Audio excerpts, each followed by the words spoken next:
ఇప్పటికే చాలా లేట్ అయిపోయింది కాబట్టి కొంతసేపు ఓపికతో ఉండండి. హల్లెలూయా. ఆదికాండము 1వ అధ్యాయము 28వ వాక్యం. Genesis chapter 1 verse 28. ಆದಿಕಾಂಡ 1ನೇ ಅಧ್ಯಾಯ 28ನೇ ವಾಕ್ಯ. ಇದಲ್ಲದೆ ದೇವರು ಅವರನ್ನು ಆಶೀರ್ವದಿಸಿ ನೀವು ಬಹು ಸಂತಾನವುಳ್ಳವರಾಗಿ ಹೆಚ್ಚಿರಿ, ಭೂಮಿಯಲ್ಲಿ ತುಂಬಿಕೊಂಡು ಅದನ್ನು ವಶ ಮಾಡಿಕೊಳ್ಳಿರಿ, ಸಮುದ್ರದ ಮೀನುಗಳ ಮೇಲೆಯೂ ಆಕಾಶದ ಪಕ್ಷಿಗಳ ಮೇಲೆಯೂ ಭೂಮಿಯಲ್ಲಿ ಚಲಿಸುವ ಎಲ್ಲಾ ಜೀವಿಗಳ ಮೇಲೆಯೂ ದೊರೆತನ ಮಾಡಿರಿ ಅಂದರು. ಬೇರೆ ಭಾಷೆಗಳು. பின்பு தேவன் அவர்களை நோக்கி நீங்கள் பலுகி பெருகி பூமியை நிரப்பி அதை கீழ்ப்படுத்தி சமுத்திரத்தின் மச்சங்களையும் ஆகாயத்து பறவைகளையும் பூமியின் மேல் நடமாடுகிற சகல ஜீவ ஜந்துக்களையும் ஆண்டு கொள்ளுங்கள் என்று சொல்லி தேவன் அவர்களை దేవుడు వారిని ఆశీర్వదించెను.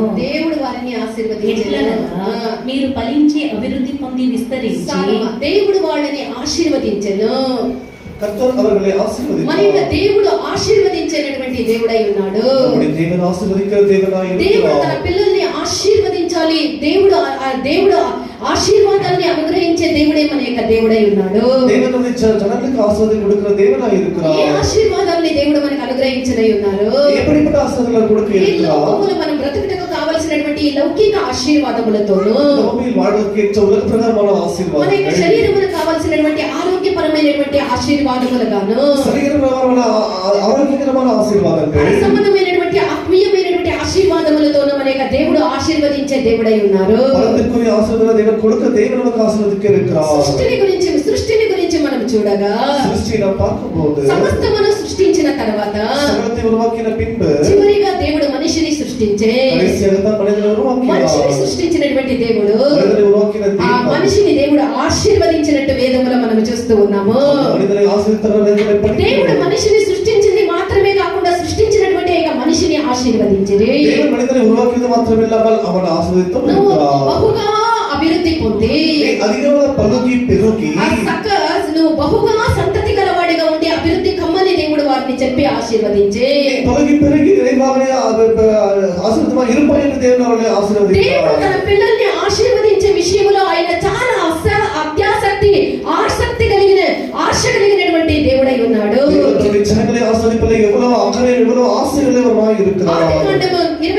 అధ్యాయం 1వ వాక్యాన్ని చదవండి. అబ్రహామును బహుదినದ ವೃದ್ಧನಾದನು ಯೆಹೋವನು ಅವನನ್ನು ಸಕಲ ವಿಷಯಗಳಲ್ಲಿ ಅಭಿವೃದ್ಧಿಪಡಿಸಿದನು. ದೇವರು ಅವನನ್ನು ಅಭಿವೃದ್ಧಿಪಡಿಸಿದನು. ಅಬ್ರಹಾము బహుకాలము గడిచిన వృద్ధుడై ఉండెను. అన్ని విషయంలోనూ యెహోవా అబ్రహామును ఆశీర్వదించెను. అన్ని విషయంలో, ఒక్క విషయంలో కొరత లేకుండా అన్ని విషయంలోనూ తమిళపడిగా అన్ని విషయంలోనూ అబ్రహామును దేవుడు ఆశీర్వదించే.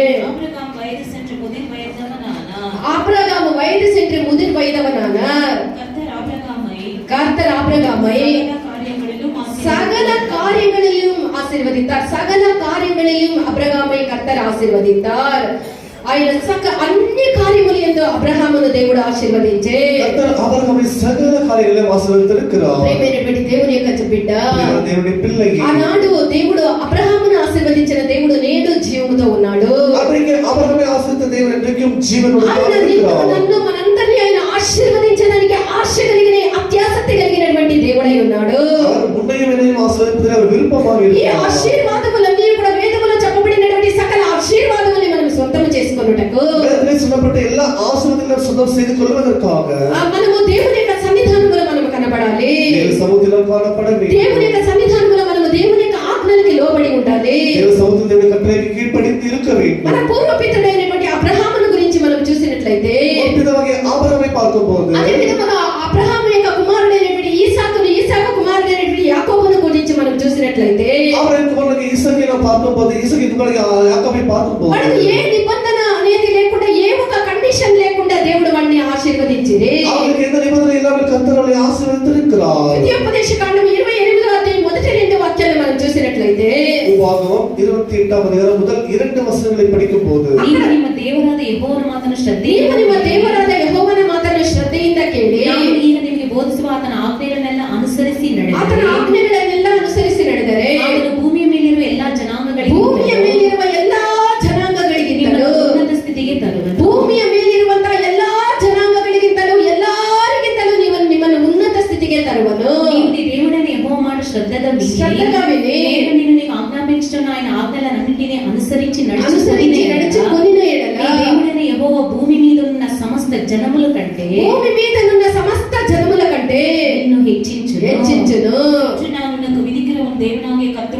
கட்டளைகளின்படி எல்லாம் செய்ய நீ நீ கவனமாய் இருந்தால் அவர் சத்தத்திற்கு உண்மையாய் செவி கொடுப்பாயானால் தேவனாகிய கர்த்தர் பூமியில் உள்ள சகல ஜாதிகளிலும் உன்னை மேன்மையாக வைப்பார்.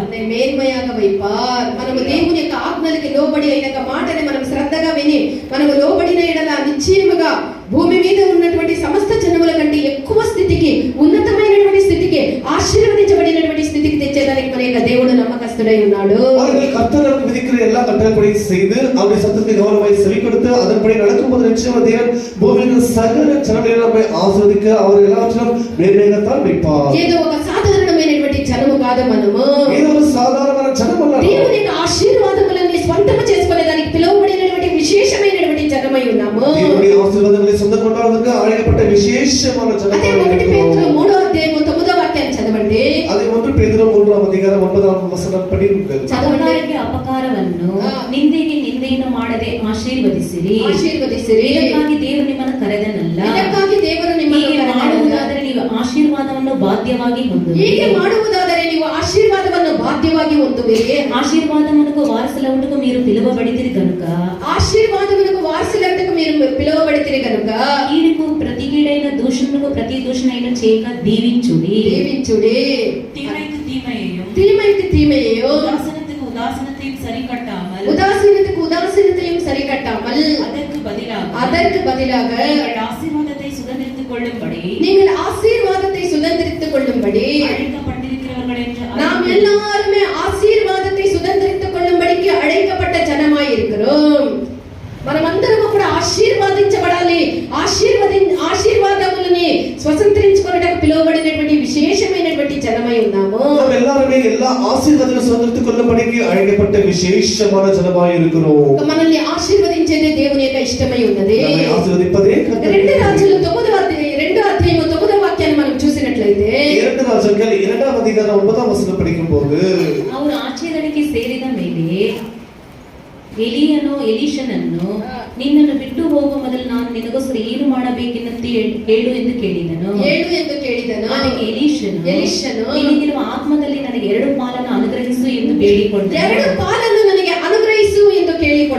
ಅವರು ದಾಟಿపోయిన తర్వాత ఎలీషాను చూచి నేను యుద్ధ నుండి తీయబడక మునుపు నీ కొరకు నేనేమి చేయకూడదు దాన్ని నన్ను అడుగుమని చెప్పగా నేనేమి చేయాలి నన్ను అడగమని ఎలీషాతో అడగగా ఎలీషా కలిగిన ఆత్మల 2 పాలు నా మీదికి ఆత్మల 2 పాళ్ళు నాకు దయచేయమని ఎలీషా ఎలియా యొద్ద అడిగే அவர்கள் அக்கறைப்பட்ட பின்பு எலியா எலிசாவை நோக்கி நான் உன்னை விட்டு எடுத்துக்கொள்ளப்படும் முன்னே நான் உனக்கு செய்ய வேண்டியது என்ன என்று எலியா எலிஷாவோட கேட்டபோது கேள் என்றான். அதற்கு எலிசா உன்னிடத்தில் உள்ள ஆவியின் வரம் உன்னிடத்தில் இருக்கிற ஆவியின் வரம் எனக்கு இரட்டிப்பாய் கிடைக்கும் என்று எனக்கு అరుణం என்று சொன்னார். హల్లెలూయా. ఇక్కడ రెండంతల గురించి ఆశీర్వాదముల గురించి మనం చూస్తూ ఉన్నాము. ఈ రెండంతల ఆశీర్వాదం గురించి பார்க்கிறோம். ఎలియా గురువై ఉన్నాడు, ఎలీషా శిష్యుడై ఉన్నాడు. ఎలియా அவர் குருவாய் இருக்கிறார், அவர் శిష్యుడై ఎలియాని మరణము రుచి చూడకుండా తన యొక్క సన్నిధికి చేర్చుకొనేటువంటి ఒక దినం వచ్చినప్పుడు ఎలియాவை మరణ రుచి பார்க்காமல் తన సేవను చేర్చుకొనబడిక నాள் వస్తపోదు. ఎలీషాతో ఎలియా అంటూ ఉన్నాడు, నా శిష్యుడా ఎలీషా, నేను ఈ రోజు నీ యొద్ద నుండి నేను తీయబడుతూ ఉన్నాను, నా యొద్ద నీకు ఏమి కావాలని నన్ను కోరుకోమని అడగగా ఈ విధంగా ఎలియా எடுத்துக்கொள்ள நேரம் வந்தபோது அப்பொழுது எலிசாவிடத்துல சொல்லுகிறார், நான் எடுத்துக்கொள்ள நேரம் வந்துவிட்டது, உனக்கு என்ன வேண்டும் கேள் என்று சொன்னார். దానికి ఎలీషా తన యొక్క గురువైనటువంటి ఎలియా యొక్క ఏమని అడుగుతూ ఉన్నాడంటే அதற்கு தன்னுடைய శిష్యులకి ఎలిసా గురువుతో என்ன கேட்கிறார் என்று சொன்னார். ఆత్మలో రెండంతల ఆత్మ నాకు కావాలి అని ఎలీషా ఎలియాని చూసి అడిగే ఆవి వర్తనకి இரட்டிப்பான ఆవి எனக்கு தாரும் అనుకుంటున్నటువంటి దేవుని యొక్క ఆత్మతో దేవుని యొక్క కార్యాన్ని అత్యాసక్తిగా చేసినటువంటి ఒక మనిషి ఎలియా దేవుని కార్యాలను మిகவும் ఉత్సాహంతోడు ఎన్నో అద్భుతమైనటువంటి సూచకమైనటువంటి కార్యాలను ఎలియా చేసే ఎలియా అద్భుతమైన కార్యాలను దేవునికి என்ன செய்திருக்கிறார். అలాంటి ఎలియా ఎత్తబడినటువంటి ఒక సమయం వచ్చినప్పుడు அப்படிப்பட்ட ఎలియా எடுத்துకొள்ளப்பட்ட ఎలీషా విడవగా తన యొక్క గురువైనటువంటి ఎలియాని వెంబడిస్తూ ఉన్నాడు. ఎలీషా తన గురువై ఇடைவிடாமல் பின்பற்றிக்கொண்டே இருக்கிறார். అక్కడికంతా కూడా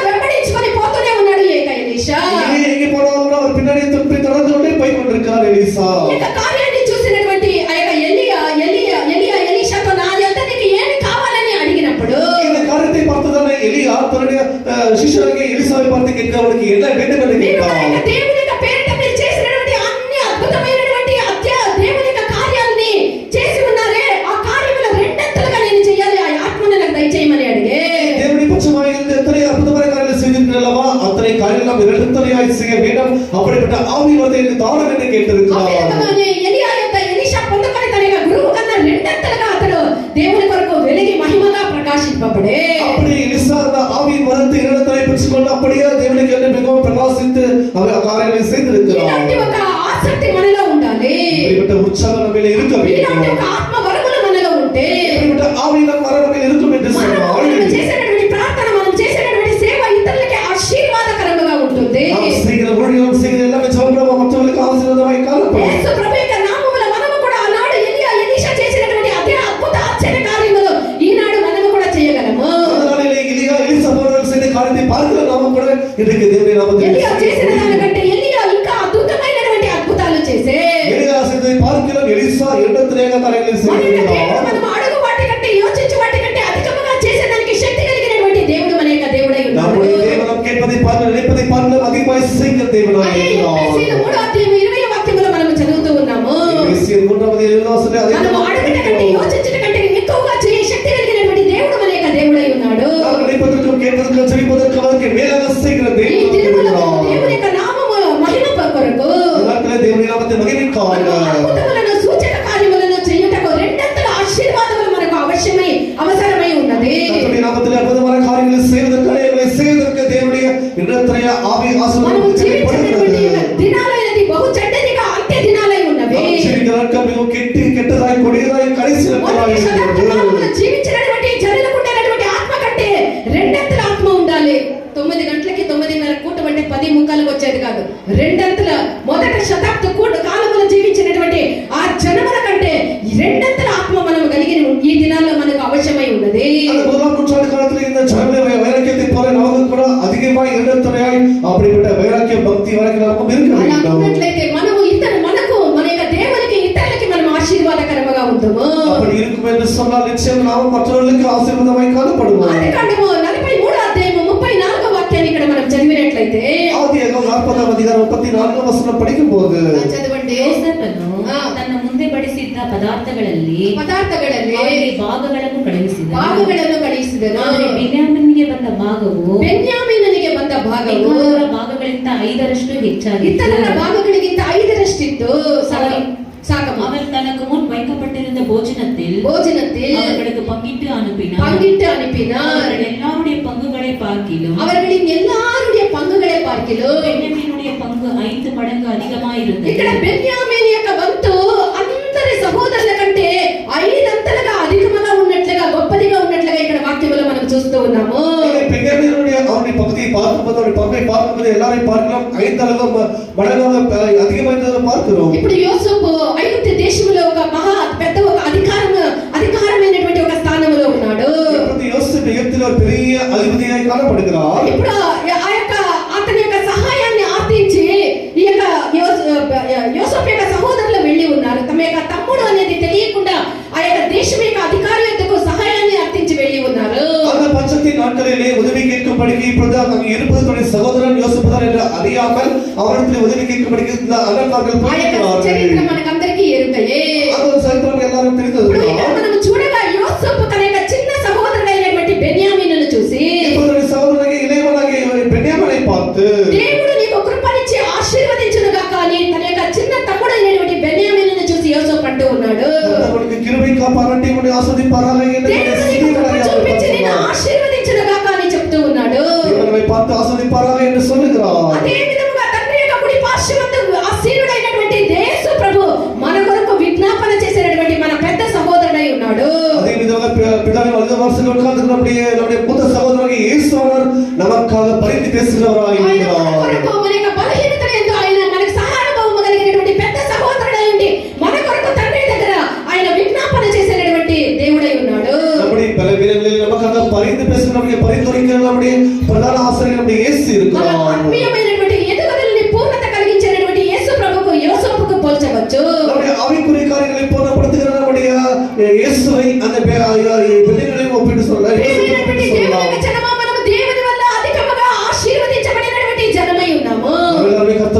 ஆசீர்வதிக்கப்பட்ட அதிகமான ஆசீர்வாதங்களை பெற்ற ஜனமாய் காணப்படுகிறோம். ఈ యొక్క లోకములో ఉండేటువంటి అందరికంటే ఒక విశేషమైనటువంటి జన సమూహమై ఉన్నాము. இந்த உலகத்தில் இருக்கிற எல்லா ஜனங்களையும் பார்க்கிற ஒரு விசேஷமான ஜனமாய் కావున మనకి காணப்படுகிறோம். ఏది ఎప్పుడు ఏది అవసరమో మనకు కావాలంటే మనుషుల్ని అర్థించి మనుషుల్ని సహాయం కోరిపోయేది కాదు, మనకు అనుగ్రహించినటువంటి యేసు యొక్క పాదాల దగ్గరికి మనం రావాలి. ஆகையால் நமக்கு எப்பொழுது எது வேண்டும் என்றால் அதுக்காக நம்ம கிட்ட மனிதர்களை தேடி போவது அல்ல, நாம் எல்லாவற்றையும் தேவனிடத்தில் கேட்க வேண்டும். బెన్యామీనుకి ఇచ్చినటువంటి ఆశీర్వాదములు ఇతరుల యొక్క సహోదరుల కంటే ఐదంతలుగా దేవుడు ఆశీర్వదించే. இந்த பெண்ணியமில் கொடுக்கப்பட்ட ஆசீர்வாதமானது மற்ற சகோதரர்களை பார்க்கலாம் 5 மடங்கு அதிகமாக ఐదంతల இருக்கிறது. ఆశీర్వాదముల్ని మనం పొందుకోవాలి. 5 మடங்கு ఆశీర్వాదங்களை పెంచుతారు. దానియేలు 1వ అధ్యాయము 20వ వాక్యాన్ని మనం చూసినట్లయితే దానియేలు 1వ అధ్యాయం 20వ వచనం படிக்கும்போது ಬಳಿಕ ರಾಜನು ಶಾಸ್ತ್ರೀಯ ವಿದ್ಯೆಯ ಸರ್ವ ವಿಷಯಗಳಲ್ಲಿ ಅವರನ್ನು ವಿಚಾರ ಮಾಡಲು ಅವರು ಪೂರ್ಣ ರಾಜ್ಯದಲ್ಲಿನ ಎಲ್ಲಾ ಜೋಯಿಸರಿಗಿಂತಲೂ ಮಂತ್ರವಾದಿಗಳಿಗಿಂತಲೂ 10ರಷ್ಟು ನಿಪುಣರಾಗಿ ಕಂಡು ಬಂದರು. 10రಷ್ಟು పదంతలుగా వాళ్ళు నిపుణులుగా ఇక్కడ కనబడుతూ ఉన్నారని మనం చూస్తూ ఉన్నాము. ఈ విధంగా 10 మడగ వాళ్ళు జ్ఞానవంతులుగా కనపడాలని దానియేలు పుస్తకంలో రాజు படிக்கிறோம். పూజించినటువంటి ఆ యొక్క రాజు భోజనముతోను ద్రాక్షారసముతోను వీళ్ళు మలినము చేసుకోలేదు. அவர்கள் ராஜு போஜனத்தினாலும் அந்த எந்த ஒரு பழத்தினாலும் அவர்கள் தன்னை தீட்டுப்படுத்திக் கொள்ளவில்லை. దానియేలు యొక్క రాజు భోజనముతోను రాజు పానము చేసినటువంటి ఆ యొక్క పానీయములతో తన యొక్క జీవితాన్ని మలినము చేసుకొని నిశ్చయించలేదు. దానియేలానவர் రాజు పోజనத்தினாலும் அந்த మధుపానத்தினாலும் తన జీవితాన్ని అశుద్ధపడితిக் కొల్లவில்லை. ప్రియమైనటువంటి దేవుని యొక్క జనమా, సర్వ ప్రపంచము దుష్టుని యొక్క ఆధీనములో ఉన్నది. మనవர்களே முழு உலகம் கூட பொல்லாதவர் கையிலே கொடுக்கப்பட்டது. ఈ లోకములో ఉండేటువంటి ఆ యొక్క కార్యములతో మన యొక్క జీవితాన్ని మనం మలినము చేసుకోనరాదు. உலகத்திலே கால நிமித்தமாக நம்முடைய జీవితాన్ని అశుద్ధం செய்து கொள்ள మనం ఎక్కడికి వెళ్ళినా మనం దేవుని యొక్క పిల్లలము, మనం ప్రతిష్ఠించబడినటువంటి దేవుని యొక్క పిల్లలము అనేటువంటి ఒక అవగాహన మనకు ఉండాలి. எங்கே போனாலும் கர்த்தருடைய பிள்ளைகள் என்ற ஒரு பிரதிஷ்டை நமக்கு இருக்க வேண்டும். అలాగ మనం ఉన్న ఎడల அப்படி இருப்போம் என்று రాజు சொன்னால் భోజనము భుజించి రాజు పానీయం చేసినటువంటి ఆ పానీయం చేసిన వాళ్ళకంటే పదంతలుగా ఈ యొక్క మలినము చేసుకోకుండా ఉండేటటువంటి దానియేలు అతనితో కూడా ఉండేటటువంటి వాళ్ళు ఆ యొక్క నిపుణులుగా కనబడిరి. பாருங்கள், அந்த ராஜ போஜனத்தை புசித்தவர்கள் அந்த பானத்தை புசித்தவர்களை பார்க்கிலும் இந்த தானியேல் இந்த அவருடைய இந்த ஜனங்கள் எல்லாமே கூட 10 மடங்கு ஞானவந்தராய் காணப்பட்டார்கள். మన జీవితాన్ని మలినము చేసుకోకుండా మనం ప్రతిష్టగా జీవిస్తే దానియేలుని 10 అంతలుగా ఆశీర్వదించి 10 అంతలు నిపుణులుగా చేసిన దేవుడు మనల్ని కూడా అదే విధంగా ఆశీర్వదించి మనల్ని దీవించేదానికి ఆయన నమ్మకస్తుడై ఉన్నాడు. நாம் கூட இந்த உலகத்தினாலே அசுத்தப்படுத்திக் கொள்ளாமல் கரைப்படுத்திக் கொள்ளாமல் தேவனுக்கு இந்த பிரதிஷ்டைப்போம் என்று சொன்னால் நிச்சயமாக தானியேல் ஆசீர்வதித்த தேவன் நம்மை கூட 10 மடங்கு ஆசீர்வதிக்க அவர் சித்தமாய் இருக்கிறார். ఆదికాండము 26వ అధ్యాయము 12వ వాక్యాన్ని చదవండి. ஆதியாகமம் 26వ అధ్యాయం 12వ వచనం పడి ಈಸಾಕನ ದೇಶದಲ್ಲಿ ಬೀಜವನ್ನು ಬಿತ್ತಿ ಅದೇ ವರ್ಷದಲ್ಲಿ 100ರಷ್ಟು ಬೆಳೆಯನ್ನು ఇక్కడ ಹೊಂದಿದನು. ఈసాకుని గురించి మనం చూసినట్లయితే ஈசாக்கை குறித்து பார்க்கும்போது ఈసాకు తన యొక్క ప్రయాసములతో దేవుడు ఈసాకు చేతి పనులన్నిటినీ దేవుడు ఆశీర్వదించే. ஈசாக்கின் கையின் பிரயாசத்தை எல்லாவற்றையும் கர்த்தர் ஆசீர்வதித்திருக்கிறார். ఈసాకు తన యొక్క పంటను విత్తి 100 అంతలుగా ఆ యొక్క ఫలముని అతడు విత్తనము విత్తి 100 అంతలుగా పంటను కోసినట్టు మనం చూస్తూ ఉన్నాము.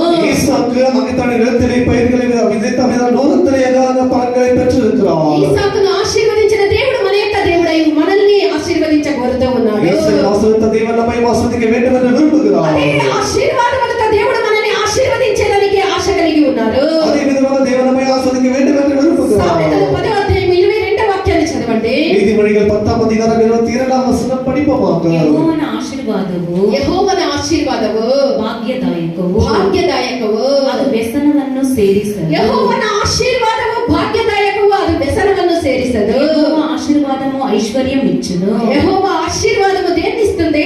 ఐశ్వర్యమునిచ్చును. கர்த்தரின் ஆசீர்வாதமே ஐஸ்வர்யத்தை தரும். அதனோடு அவர் வேதனையை கூட்டும். ఆశీర్వాదాన్ని తందు వేదనీయ அவர் கூட்டார். ఆశీర్వాదం నుంచి ఇన్కమ్ ట్యాక్స్ ని ఇంటికి పంపించేది లేదు. యెహోవా ఆశీర్వాదమే ఐశ్వర్యముని కలిగించెను. ఆశీర్వాదం పొందుకొని దాంతో పాటు వేదనల దేవుడు అనుగ్రహించే దేవుడు కాదు. యెహోవా ఆశీర్వాదమును ఐశ్వర్యమును కలిగించెను. అందులో ఏ బాధ, ఏ వేదన, ఏ కష్టము ఉండదు. கர்த்தர் நமக்கு ஆசீர்வாதத்தை கொடுத்து அதனோடு வேதனைகள் வியாதி கொடுக்காமல் அது அவர் முழுவதுமாக நமக்கு அதை வேதனை கூட்டாமல் இருப்பார். ఈసాకు ఒక పరిశుద్ధుడై ఉండే. ஈசாக்கு ஒரு ఈసాకు ఒక பரிசுத்தவான். తగ్గింపు కలిగినటువంటి బిడ్డగా ఉండే. ஈசாக்கு ஒரு தாழ்மையுள்ள ఈసాకు ఒక ప్రార్థన பிள்ளையாக జీవితమును చేసేవాడిగా ఉండే. ஈசாக்கு ஜெபிக்கிற பிள்ளையாக మనము పరిశుద్ధత, తగ్గింపు, ప్రార్థన జీవితము, జయ జీవితము ఇలాంటి కార్యముల్లో మనము సరిగా ఉన్నట్లయితే நம்ம ஜெபிக்கிற விஷயத்திலே நம்ம தாழ்த்துற விஷயத்திலே நம்ம பரிசுத்தவான் விஷயத்திலே சரியா இருப்போம் என்று சொன்னார். ఈసాకు దేవుడు మన దేవుడై ఉండి ఈసాకును 100 అంతలుగా ఆశీర్వదించిన దేవుడు మనల్ని కూడా 100 అంతలుగా ఆశీర్వదించును.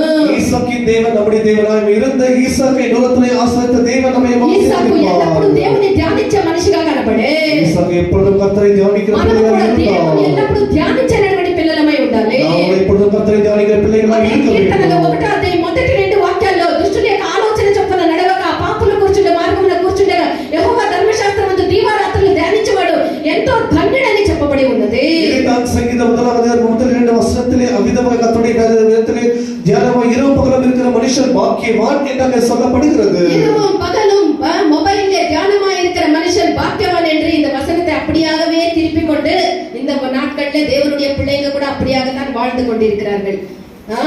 இரவும் பகலும் எதிலே தியானமாய் இருக்கிறார்கள்? மொபைல்ல. சின்ன பிள்ளைங்க முதல் கொண்டு முதியவர்கள் கூட பல்லு கூட கழுண்டிட்டு அந்த மொபைலை பார்த்து சிரிச்சுன்னு உட்கார்ந்து இருக்கிறாங்க. అది ఎంత నేరం రావా పగలా మధ్యరాత్రి 1 గంటల కూడా మొబైల్ చూసుకొని నవ్వుతా ఉంటారు, పిచ్చోళ్ళు అయిపోయిండారు. హల్లెలూయా. అంత దూరానికి సైతాన్ తంత్రముగా మనల్ని ఆశీర్వదించడానికి అదే సైతానికి ఇష్టం లేకుండా మనము దేవుని యొక్క వాక్యాన్ని రయ్యి పగలు இரவும் பகலும் நம் எதிலே பிரியமா இருக்கணும். எதை தியானிக்க வேண்டும்? கர்த்தருடைய வசனத்திலே பிரியமா இருந்தா அந்த வசனத்தை நாம் தியானிக்க வேண்டும். அப்பொழுதுதான் நாம் 100 மடங்கான ఆశీర్వాదத்தை நாம் பெற முடியும். మనం నూరంతలుగా ఆశీర్వదించబడాలంటే వ్యర్థమైన కార్యాన్ని వదిలి దేవుని యొక్క వాక్యమందు మనం ధ్యానించే వాళ్ళమై ఉండాలి. நாம் நூறத்தனை ஆசீர்வாதங்களை பெற வேண்டும் என்று சொன்னால் இரவு பகலும் கர்த்தருடைய வேதத்திலே பிரியமாய் இருந்து அவர்களே தியானமாய் இருக்க வேண்டும். మనం అలా ఉన్నట్లయితే మన పరలోకపు తండ్రి మనల్ని నూరంతలుగా ఆయన ఆశీర్వదించే దేవుడు. நாம் அப்படி இருப்போம் என்று சொன்னால் பரலோகத்தின் தேவன் நம்மை நூறத்தனையாக ஆசீர்வதிப்பார். ద్వితీయోపదేశకాండము 1వ అధ్యాయము 11వ వాక్యాన్ని చదవండి. உபாகமம் 1ஆம் அதிகாரம் 11ஆம் வசனம் படி. Deuteronomy chapter 1 verse 11. ನೀವು ಈಗ ಇರುವುದಕ್ಕಿಂತಲೂ ಇನ್ನು 1000ದಷ್ಟಾಗುವಂತೆ ನಿಮ್ಮ ಪಿತೃಗಳ ದೇವರಾದ ಯೆಹೋವ ನಿಮ್ಮನ್ನು ಹೆಚ್ಚಿಸಿ ನಿಮ್ಮ ಪಿತೃಗಳ ದೇವರಾದಂತ ನಿಮ್ಮ ಯೆಹೋವನು ನಿಮ್ಮನ್ನು ತಾನು ವಾಗ್ದಾನ ಮಾಡಿದ ಪ್ರಕಾರವೇ ನಿಮಗೆ ಶುಭಗಳನ್ನು ಅನುಗ್ರಹಿಸಿ. ఇక్కడ ఇశ్రాయేలీని దేవుడు వెయ్యంతలుగా ఆశీర్వదిస్తూ ఉన్నాడు. இஸ்ரவேல் ஜனங்களை தேவன் 1000 மடங்கு ஆசீர்வதிக்கிறார். ఈ ఆశీర్వాదముని దేవుడు వెయ్యంతల ఆశీర్వాదముని దేవుడు ఇశ్రాయేలీనికి అనుగ్రహిస్తూ ఉన్నాడు. இந்த 1000 మடங்గు ఆశీర్వాదத்தை ఇస్రాయేల్ జనங்களை கொடுத்த దేవుని ఆశీర్వదించారు. దేవునితోను మనుషులతోను వ్యర్థమడి జయం పొందుట మన జీవితాన్ని పొందుట కాదు. அப்படி எல்லாம் மனுஷரோடும் தேவனோட போராடி அப்படி காலத்தை கழிப்பது మన జీవితాన్ని ప్రార్థన జీవితముగా మార్చుకోండి. அப்படி జీవితాన్ని జీవమై స్థితికొల్లం என்று சொன்னார். దేవుని కళ్ళు లేదు, కాళ్ళు లేదు, చెవులు లేదు, దేవుడు నాకు చేయలేదు అని దేవుణ్ణి మనుషుల్ని దూషించుకొని మనం జీవించరాదు. దేవుని యొక్క నామములో మనం దేవునితో ప్రార్థనలో మనం పోరాడే వాళ్ళమైతే ஐயோ கர்த்தருக்கு கண்கள் இல்லை, மூக்கு இல்லை, பார்ப்பதில்லை என்று கர்த்தருக்கு நாம் உருவருக்காமல் அவரது நாம் ஜெபம் பண்ணுவோம் என்று சொன்னார். ఆయన యొక్క వార్తను మనం నమ్మి విశ్వసించి దేవుని యందు మనం ప్రార్థించిన ఎడల அவருடைய நாமத்தை விசுவாசித்து பண்ணி விசுவாசம் ஜெபம் பண்ணுவோம் என்று சொன்னார். ప్రార్థన జీవితం మనకుంటే వెయ్యంతల ఆశీర్వాదాన్ని మనం పొందుకోగలము. ஜெப ஜீவன் இருக்கும் என்று சொன்னால் 1000 மடங்கு ஆசீர்வாதத்தை பெற்றுக்கொள்வோம். యోహాను 14వ అధ్యాయం 14వ వాక్యములో నా నామమందు ఏం అడుక్కున్నా అది దేవుడు నెరవేరుస్తానని సెలవిస్తూ ఉన్నాడు. அதைத்தான் யோவான் சுவிசேஷம் 14ஆம் அதிகாரம் 14ஆம் வசனத்திலே நீங்கள் நாமத்தில் எதை கேட்டாலும் அதை செய்வீர்கள் మనం என்று ఎక్కువగా சொல்கிறார். ప్రార్థించేవాడమై ఉంటే அதிகமாய் ஜெபிக்கிறவர்களாய் இருப்போம் என்று சொன்னார். వెయ్యంతల ఆశీర్వాదాన్ని మనం పొందుకోగలము. அதிகமாக 1000 మடங்கு రక్షణ పొందకుండా ஆசீர்வாதத்தை అనేక జనాలు నశించి నాశనమైపోతూ ఉన్నారు. ரட்சிக்கப்படாத அநேக ஜனங்கள் அழிந்து போய் ఆ ఆత్మల கொண்டிருக்கிறார்கள். గురించి మనం రక్షించడానికి దేవుని యొక్క వెయ్యంతల ప్రార్థన జీవితం మనం కలిగి ఉండాలి. பாருங்கள், அப்படிப்பட்ட ஜனங்களுக்காக நம்ம ஜெபிக்கிறதால அப்படிப்பட்ட ஆசீர்வாதம் நமக்கு தேவைப்படுகிறது. తర్వాత మనం చూసినట్లయితే இதுக்கு நான் பார்த்தேன். వేవేల ఆశీర్వాదముల గురించి మనం చూస్తూ ఉన్నాము. 1000 మடங்గు ఆశీర్వాదం ఇస్సాకు రిబ్కాను వివాహం చేసుకొనుటకు ముందు இந்த ஈசாக்கு ரெபெக்காளை திருமணம் செய்து கொள்வதற்கு முன்பாக రిబెకా పొందుకున్నటువంటి ఆశీర్వాదం ఇది. இந்த ரெபெக்கா பெற்றுக்கொண்ட ஆசீர்வாதமாய் இருக்கிறது. వేవేల ఆశీర్వాదము. 1000 నీ వల్ల ஆசீర్వాదம். వేవేల సంతతి కలుగునని రిబెకాను ఆశీర్వదించే 1000 சந்ததி உண்டாகும் என்று கர்த்தர் சொல்லியிருந்தார். దేవుని యొక్క జనమా, దేవుని జనమే. వేవేల ఆశీర్వాదములకి మనము ఆశీర్వదించబడాలని దేవుడు కోరుతూ ఉన్నాడు. 1000 மடங்கு ஆசீர்வதிக்கப்பட வேண்டும் என்று கர்த்தர் விரும்புகிறார். యేసు ప్రభు రెండో రాకడ మనకు ఉన్నది. கர்த்தருடைய இரண்டாவது வருகை இருக்கிறது. ఆ రెండో రాకడలో ఆయన